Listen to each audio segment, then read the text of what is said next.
शाळेचे नियम सांगतो, शाळेत शिस्तीचे नियम सांगतो, स्वच्छते सोयीचे सांगतो.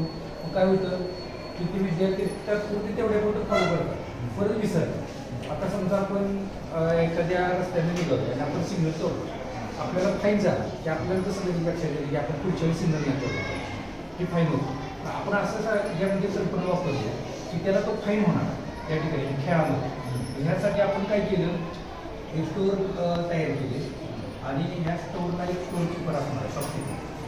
आणि ह्या शॉपकीपर विद्यार्थी तो काय करणार, त्या विद्यार्थ्यांना यातले 500-500 रुपये देणार, प्रत्येकी वाटतात 500-500. प्रत्येकाजवळ 500 पैसे आले की त्याला आता आपण लुडो घेऊन जायला त्याला प्रत्येकाला रंग ठरले. ते ठरल्यानंतर तो कसा पहिला विद्यार्थी काय करणार, टाकणार.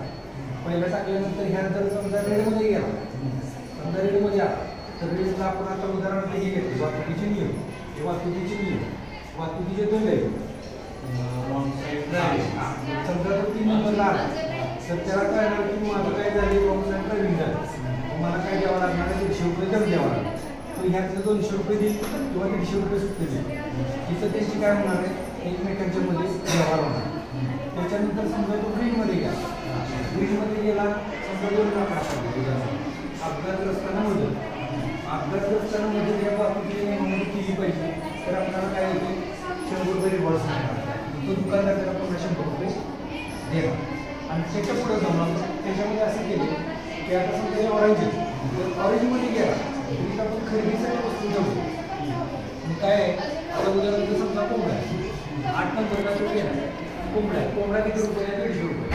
तो विद्यार्थी काय करणार आहे, ठरवणार आहे ऐच्छिक आहे कोंबडा घ्यायचा का नाही घ्यायचा, माझे 150 रुपये वाचवायचे काही तर खर्च करायचा. त्याच पद्धतीनं जर समजा आपण इथं बक्षीस देखील दिलेलं, समजा 11 नंबरला काय दिले, OKPUC, OKPUC त्याला 200 रुपये मिळणार, 200 रुपये मिळणार किंवा चॉकलेट.